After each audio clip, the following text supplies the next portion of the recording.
चलो फटाफट से स्पोर्ट्स तक को सब्सक्राइब करो और हाँ, जो घंटी नजर आ रही है बिना देरी किए इस पर क्लिक करो. Hello and welcome to Sports Suck and Sports Today. Joining us right now is the former England cricketer Monty Panesar. Welcome, Monty, and hope you're having a great day. Yeah, thank you so much. Thank you for, putting me on the show. Monty, India versus England is right now the most talked about series going on. And now we also have the Champions Trophy coming up. Do you think this series will help both Indian and England cricketers prepare for the mega tournament?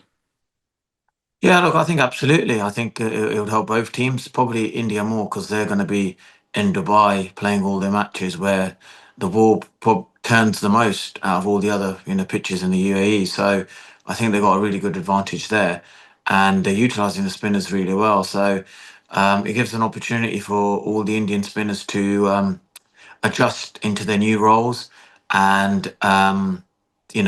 get ready for the Champions Trophy. Monty, you were a great spinner. And if I see the Indian Champions Trophy squad, there are 4 spinners. And 2 of them are left arm orthodox bowlers. Ravindra Jadeja, Akshay Patel. Do you think India made a right choice taking 2 similar kind of bowlers? Or instead they could have bring in Yuzvendra Chahal, who brings the leg spin in. What do you Well, think I was the think right choice? Yeah, well, the thing is, right, you need to bat, and I think Akshay Patel's batting's extremely valuable. He's a good batsman, same with Jadeja. So they both complement each other really well because Akshay Patel doesn't really turn it as much. He uses the sort of sliding, non-turning deliveries like we saw the way, you got Joss Butler out. So he's got the ability to take big wickets. And Jadeja, yeah, we know what his all-round abilities are. He probably turns the ball a lot more than Akshay Patel. Akshay Patel's a bit taller. Ravindra Jadeja's a little bit shorter. So that's a variation itself.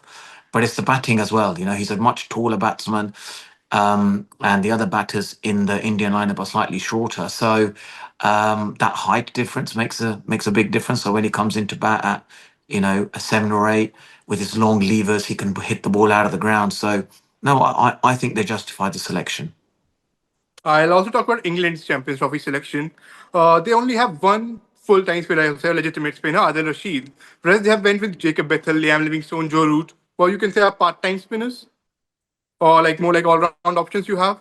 But you only have one full-time spinner in Adil Rashid. Do you think that was the right choice that you're going into Pakistan, or you might also have to play in Dubai? In subcontinent condition, do you think it was right to go with just one legitimate spinner?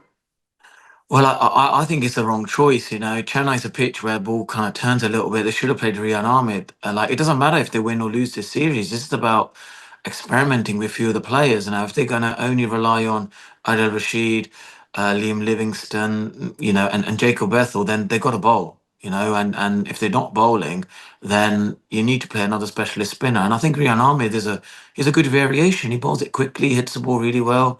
He needs to be given a go. So do you think that will also come in play for the Champions Trophy when they go to Pakistan? Like you only have Adil Rashid there as well. Yeah, look, I think they're going to rely heavily on Adil Rashid, but then they may need another spinner who can do that role. And um, I think Liam Livingston, yeah, he's okay. He's a part-time spinner. He's not going to be like he's not doing. He needs to be doing well with the bat and the ball. I think for utilize him, really well. And Liam Livingston, someone he should be batting at 7. I think as a finisher, I think he's batting a bit too high. But then when we talk about spinners, I do think they need another specialist spinner. You look at the Indian spinners; they're like they're equally good spinners as well as batters. They're not just part-time spinners.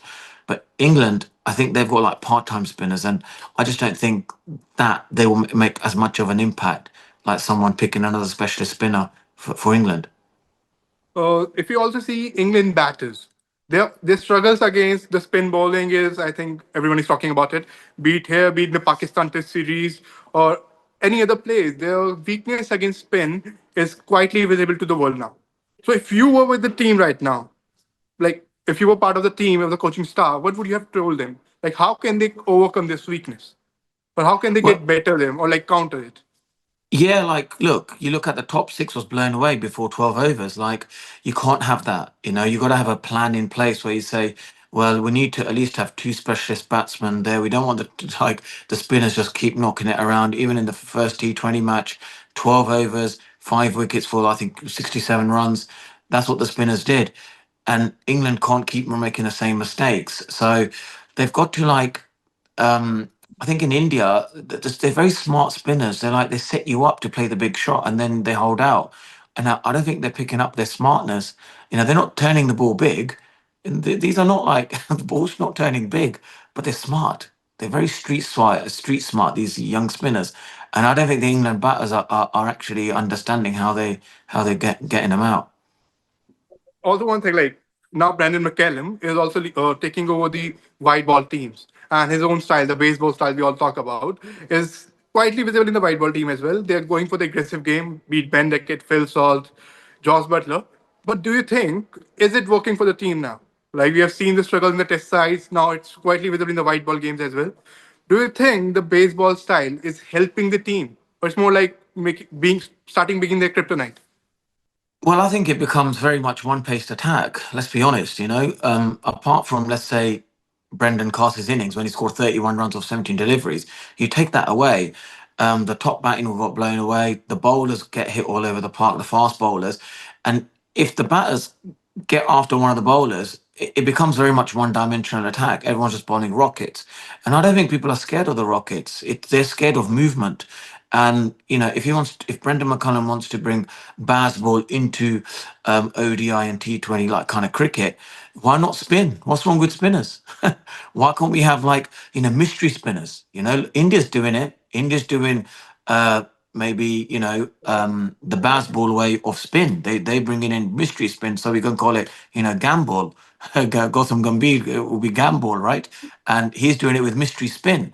So I think India have got it right. India have got it spot on that they are bringing in mystery spinners, and England have got it the other way where they're bringing in fast bowlers. I just don't think that's the right strategy. So do you think somebody like Rihan Ahmed or Shoaib Bashir should be fast forwarded to the white ball games as well?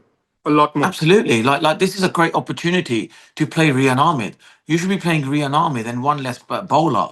And they're just not doing that. What they're doing is they're playing more bowlers and they're putting Liam Livingston in the top six. He's not a top six batter. He's a number 7 batsman. And you can probably put Rian Ahmed at number 6. He's a good batter, or even put him at number 3 after the power play, go out there and whack it. We saw, he's able to do that.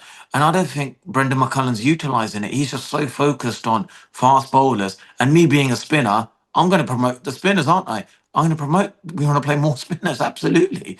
But on a serious note, when the ball is turning, you got to give the youngster a go. One more thing that is creating a lot of buzz right now is Harry Brook's remark, where he said after the Kolkata game, he said, "I was not able to read the ball because of the smoke.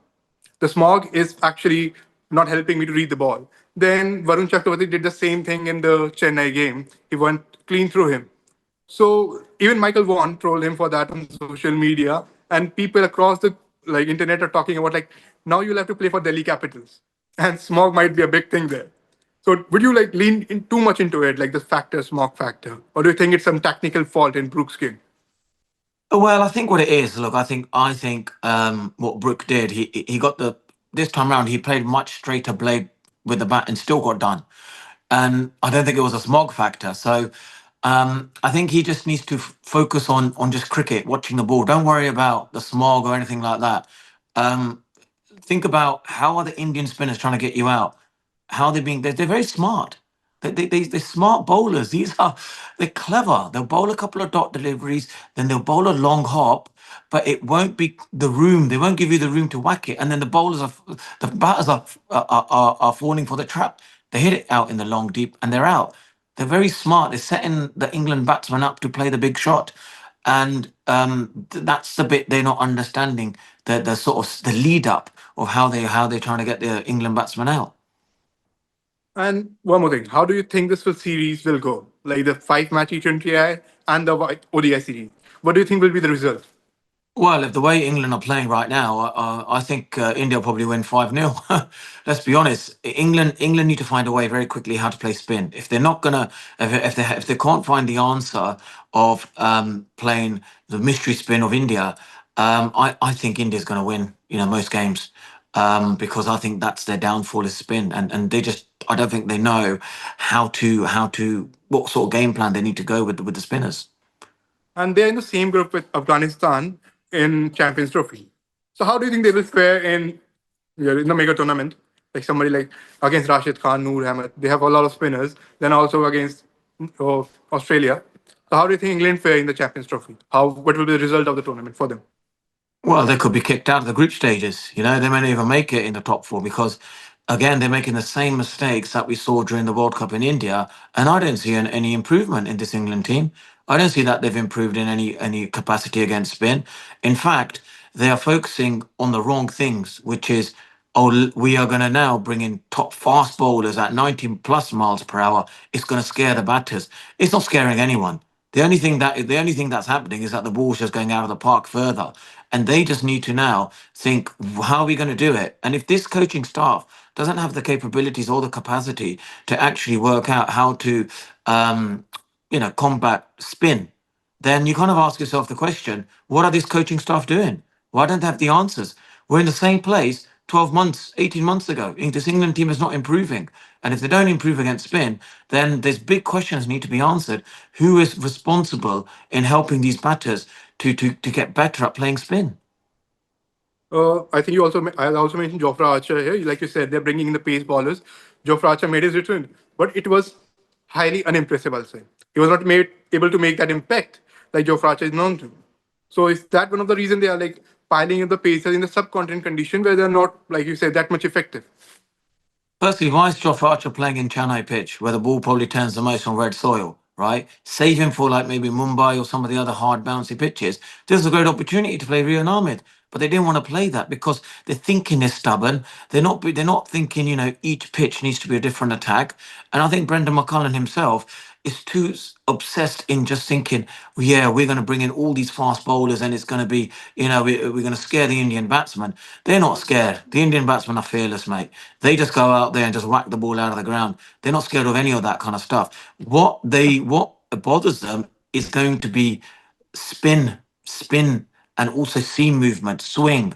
But the bowlers are bowling so fast that the ball is just straight up and down. They need to do something with the ball. So and they need to protect Jofra. That he shouldn't be playing every game. He should be playing on games that, where like I said, there's going to be a bit of pace in the pitch, and then maybe his rockets, will come in, will maybe bother the Indian batsman. But I just think they've gone in with this strategy. Oh, guys, let's just go in with like fast bowlers. And in the third game, I hope they make some changes because if they keep going like this, I think India are going to keep just winning. Molly, I'll also talk about your recent remark. I was doing a story on that. Like you said, the team, it was about Gautam Gambhir, the Indian head coach Gautam Gambhir. You said the team is not taking Gambhir seriously. Like, do you think that remark was taken out of context, out of prospect? Or what made you actually say that? Like, or is it Because I just with think the I've test been team or following. the Yeah, white ball team as well? I've been following. Obviously, the way Gotham's been frustrated, and he goes, I say one thing in team meetings, and the guys go out and bat in a different way. So maybe they just don't, maybe possibly believe in his game plans or whatever it is. And I think this is a good time for him to focus on white ball cricket because he's a much better, a white ball coach, which is proven. With KKR, he won the IPL as a coach and as a captain, and you can see the results straight away. You put him into T20 as a coach, and I'm sure in the ODI stuff, he's much more comfortable. That's probably his go-to. In Test cricket, he probably just needs to work out how do I get everyone playing maybe the way maybe he wants them to or the way the team needs to function. But this is a nice little distraction for him. Let's forget about red ball cricket, focus on white, and you can see the impact he's already made. In two games, India seem like they're back on track. So I think Gautam is a young coach. He'll learn very quickly, but he'll have to learn very fast because when it comes to Test cricket, that's where he'll probably get judged upon. And I think he's got the Champions Trophy. Well, the form they're in right now, I think they'll probably end up doing well in the Champions Trophy and in white ball stuff. I think his real test will come in England during the 5 Test matches, and I think they want to see an improvement there. This bit, I think, it's his bread and butter. He's got this bit sorted. It's going to be the stuff in England, the 5 Test matches. That's when he'll get really judged if he is a good Test coach and can he do all formats or do BCCI think right? If it doesn't go so well, let's stick him with just white ball stuff. Do you think Rohit Sharma and Virat Kohli would be part of that test series in England? Absolutely, absolutely. Rohit Sharma and Virat Kohli need to be on that plane to England because they're big, experienced players. Their experience will be help there, and also we know class is permanent. Once they find their form, I'm sure that pitches here during the summer will be slightly flatter and not as bouncy like they were in Australia, and they will find their form. They'll find their way. But they've got to be on the plane. Like it would be absolute reckless decision making from the Indian team if they don't have Rohit Sharma and Virat Kohli on that plane. They need to be there, 100%. Moni, I'll just end with final questions. I'll take your predictions for the current T20 and ODI series and the Champions Trophy for both India and England. How do you think the fare? Well, I think India are going to win the T20 series the way England batsmen can't even play spin, right? So, which is really disappointing to see that they haven't made any improvements since the last 12 months. And in the ODIs, look, they're going to be spinning pitches. They know how to get them out. And if we don't see improvement, England batters while they're on tour, I think it'll be India win that as well. And we know in Dubai, it turns the most. I think it's 1.9 degrees in Dubai. So India are preparing for turning pitches, and I think India is going to be the team that is going to be in form when they come into the Champions Trophy. And you have to, when it comes to big tournaments, it's about peaking at the right time. I think India are just peaking at the right time now. Thank you so much for joining in, Monty, and it was great to have you. And thank you for joining us, Sports Talk and Sports Today. This was Monty Panesar. Thank you for joining us today. Thank you. Thank you very much. Thank you, mate. Sports की खबरें ढूंढ रहे हो तो इधर उधर क्या देख रहे हो? चलो फटाफट से स्पोर्ट्स तक को सब्सक्राइब करो और हाँ, जो घंटी नजर आ रही है फटाफट से बिना देरी किए इस पर क्लिक करो।